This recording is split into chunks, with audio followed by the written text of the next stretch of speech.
இல்லமாமா அதெல்லாம் பாக்கலாமா. நல்ல வேலையா போச்சு.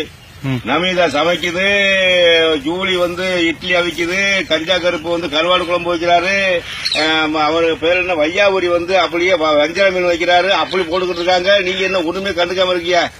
முகவை மாவட்டத்தில் பிறந்த ஒரு பெரிய தமிழ் இலக்கியத்தினுடைய தன்மானவாதி ஒரு கமலஹாசன் ஜட்ஜ்மெண்ட் பண்றாரு. அதெல்லாம் பாக்குறீங்களா நீங்க? நான் சொல்றேன், இப்ப கஞ்சா கருப்பு அவர் கருவாடை போனாரு, அவரை வெளியேற்றிட்டாங்க. வையாபுரி வச்சையான விலங்குல வெளியேற்றிட்டாங்க.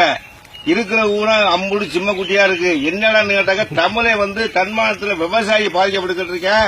இந்த இதை பிக் பாஸ்னா நான் சொல்றேன், தமிழ்நாட்டில் இந்த கருவாடு குழம்பு வச்சாலா மீன் குழம்பு வச்சாலான்னு பாக்குற காட்டுல நான் விவசாயிய உழுக விடணும். கஞ்சா கருப்பை உழுக விடணும். மாடு 2 மாடை விட்டு வையாபுரிய நாத்துப்பா விடணும். இந்த நமிதா இருக்குல்ல, நான் வறுத்தேன் புழுத்தேன், நான் எனக்கு ருசியாக இல்லை, சமைத்தேன் எழுந்தேன் உடம்பு வலிக்கிறது, அதெல்லாம் தேவையில்லை. நான் இன்னொன்னு நமிதாவை நடவிடுங்க. அந்த ஜூலியா அந்த மக்களை பூரா களை எடுக்க விடுங்க. அதுல நீங்க ஏக்கருக்கு என்ன பண்ண, ஒரு ஏக்கரு 2 ஏக்கரு 11 15 என்னமோ 16 பேர் சொல்றாங்க. ஒரு ஆளுக்கு 50 சென்ட் 20 சென்ட் விட்டு நீங்க இதுக்குள்ள விவசாயம் பண்ணணும். உங்களுக்கு எவ்வளவு பயிர் பண்ணீங்க, இதுல எவ்வளவு நெல் எடுத்தீங்க அப்படின்னால்தான் இந்த விவசாயி விட்டுட்டே பார்ப்பாங்க.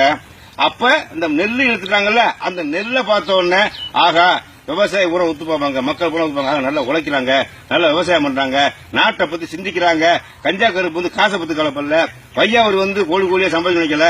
நமிதா மல்டி மில்லியன் நினைக்கல. இந்த எத்தனையோ கோழில வீடு இருக்காமல, அதெல்லாம் வேண்டாமுங்க, நாங்க உழைக்கிறவங்க இங்க பாருங்க அப்படின்னு சொன்னாங்கன்னா இது நாட்டுக்கு நல்லது.